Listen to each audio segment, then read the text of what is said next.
Hello बच्चों, आप सभी लोग अच्छे हैं। चलिए ठीक है, आज हम लोग कक्षा 11 के रसायन विज्ञान में चैप्टर नंबर 2 से एटॉमिक स्ट्रक्चर से लेक्चर नंबर 4 पढ़ेंगे। और इस लेक्चर में हम लोग डिस्कस करेंगे हाइजेनबर्ग की अनिश्चितता का सिद्धांत के बारे में या हाइजेनबर्ग्स अनसर्टेनिटी प्रिंसिपल के बारे में। ठीक है, हाइजेनबर्ग ने सन 1927 में एक प्रिंसिपल दिया था और उन्होंने कहा था 1927 में उन्होंने प्रिंसिपल दिया था और उन्होंने कहा था कि किसी गतिमान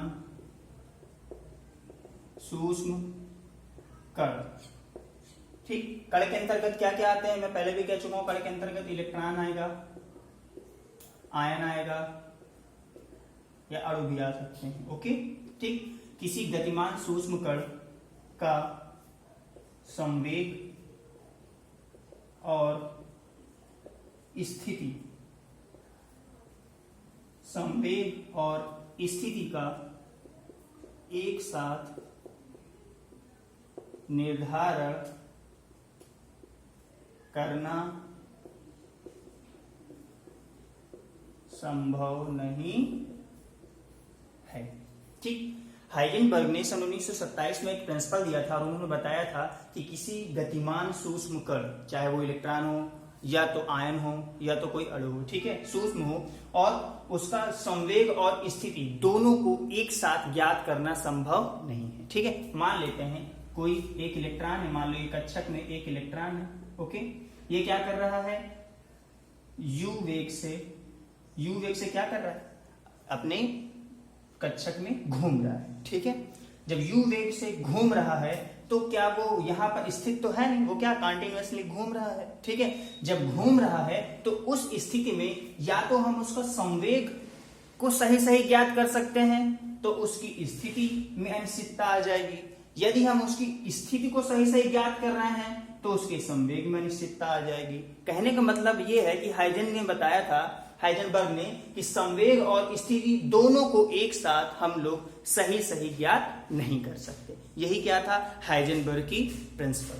ठीक है, और उन्होंने इसका एक गणितीय रूप भी दिया था, मतलब इसका एक सूत्र भी बताया था। उन्होंने कहा था delta x into delta p is equal or greater than h upon 4 पाई।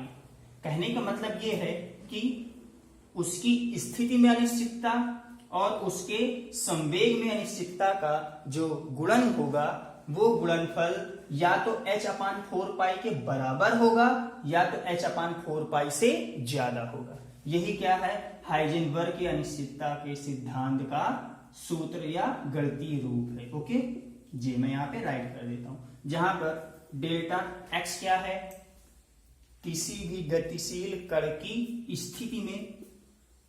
स्थिति में अनिश्चितता है। क्या है, स्थिति में अनिश्चितता है। ओके, और उसके बाद डेल्टा पी क्या है, ये क्या है, संवेग।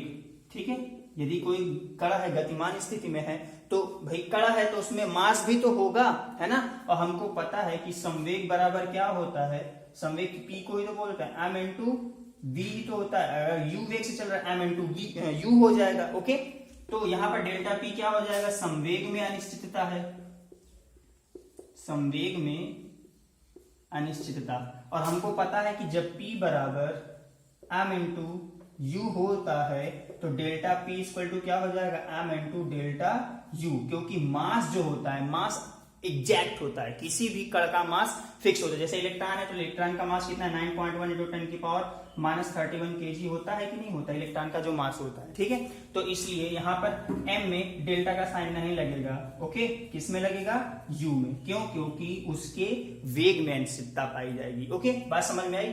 तो हम चाहे तो इस फॉर्मूले को इस रूप में भी लिख सकते हैं, delta x into m into delta u is less than or equal h upon 4 pi, sorry greater than or equal h upon 4 pi के। ओके, हम इस फॉर्मूले को इस रूप में भी राइट कर सकते हैं। कुछ किया नहीं है, यहाँ पर संवेग की अनिश्चितता को हमने m इंटू यू पे कन्वर्ट कर दिया। ठीक है, अब इसके बाद जब हमारा ये हो गया तो डेल्टा यू क्या हो जाता है, वेग में अनिश्चितता हो जाएगी। क्या हो जाएगी, वेग में अनिश्चितता। बात समझ में आई? ठीक है, ये था हाइजेनबर्ग की अनिश्चितता का सिद्धांत। ठीक है, इससे रिलेटेड हम लोग एक न्यूमेरिकल भी करते हैं। ठीक है, जिसको मैं राइट करता हूं। देखिए, हमने क्वेश्चन को राइट किया। ठीक है, क्वेश्चन क्या है पढ़ लेते हैं। एक इलेक्ट्रॉन की वेग में अनिश्चितता ज्ञात करनी है। वेग में अनिश्चितता का मतलब डेल्टा यू हमें फाइंड आउट करनी है। और दिया क्या है कि यदि स्थिति में अनिश्चितता 1 एंगस्ट्रॉम हो। स्थिति का अनिश्चितता का मतलब डेल्टा एक्स की वैल्यू दे दी गई है 1 एंगस्ट्रॉम। ओके, अच्छा, नीचे ब्रैकेट में दिया हुआ है कि ये जो कण है, यह इलेक्ट्रॉन है, इसका जो द्रव्यमान है वो कितना है 9.1 इंटू 10⁻31 kg। ठीक है, तो अभी हमने जैसे हाइजेनबर्ग की अनिश्चितता के लिए फॉर्मूला देखा था, वो क्या था, delta x into m into delta u is greater than or equal h upon 4 ठीक है, चलिए अब देखते हैं इनका मान। यहां पर जो h है ये क्या है, हमारा प्लांक नियतांक है। क्या है, प्लांक नियतांक है। ठीक है, जब कोई भी नियतांक होता है तो उसका मान निश्चित होता है। तो ऐसे प्लांक नियतांक का मान भी निश्चित होता है। 6.625 गुणित 10 की घाते माइनस 34 जूल सेकंड,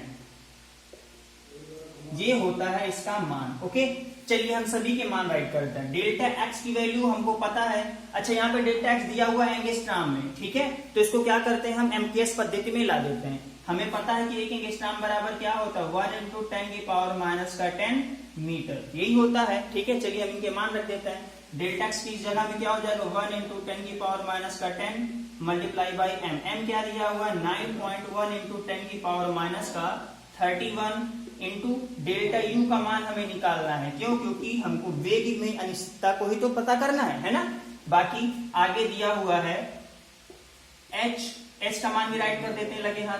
6.625 गुणित 10 की घात माइनस 34/4 पाई का मान कितना होता है 22/7। ओके, चलिए सबको पक्षांतर कर लेते हैं। डेल्टा यू को वन साइड रखते, डेल्टा यू को यहीं पर छोड़ देते, बाकी सबको पक्षांतर करते हैं। ठीक है, तो वो क्या हो जाएगा 6.625 गुणित 10 की घाते माइनस 34, उसके बाद क्या होगा सारे का सारा बटे में चला जाए। क्यों, क्योंकि डेल्टा यू से क्या है मल्टीप्लाई में है, तो ये सारा का सारा जो पद है वो किस में होगा भाग में जाएगा। ठीक, लेकिन यहाँ पर जो 7 है ये ऊपर आ जाएगा। ठीक, multiply by 7 4 multiply by 22 multiply by 1 into 10 की पावर माइनस का 10 मल्टीप्लाई बाई 9.1 इंटू 10 की पावर माइनस का 31। ठीक है, अब हम लोगों को क्या करना है, इसको सॉल्व करना है।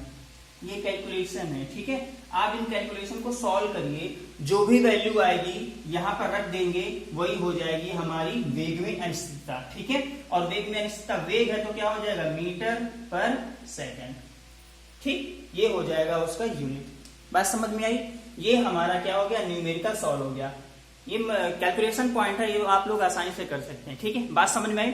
ऐसे ही हाइजेनबर्ग की अनिश्चितता के जितने भी न्यूमेरिकल आते हैं उसमें क्या होता है, या तो अनिश्चितता पूछेगा तो संवेग में हो सकता है, या तो उसके वेग में अनिश्चितता हो सकता है, या तो उसकी स्थिति में अनिश्चितता हो सकती है। बाकी सारी चीजें हमें पता ही है। ठीक है, चलिए अब हम लोग इसके बाद लेक्चर नंबर 5 पढ़ेंगे जो नए टॉपिक के साथ होगा। मे भी वो क्वांटम नंबर हो सकता है। मुझे उम्मीद है कि सभी बच्चों के समझ में आया होगा, और आप लोग वीडियो पूरी देखें और उसके बाद ये न्यूमेरिकल को भी अपने फेयर कॉपी में राइट करें। ओके बेटा।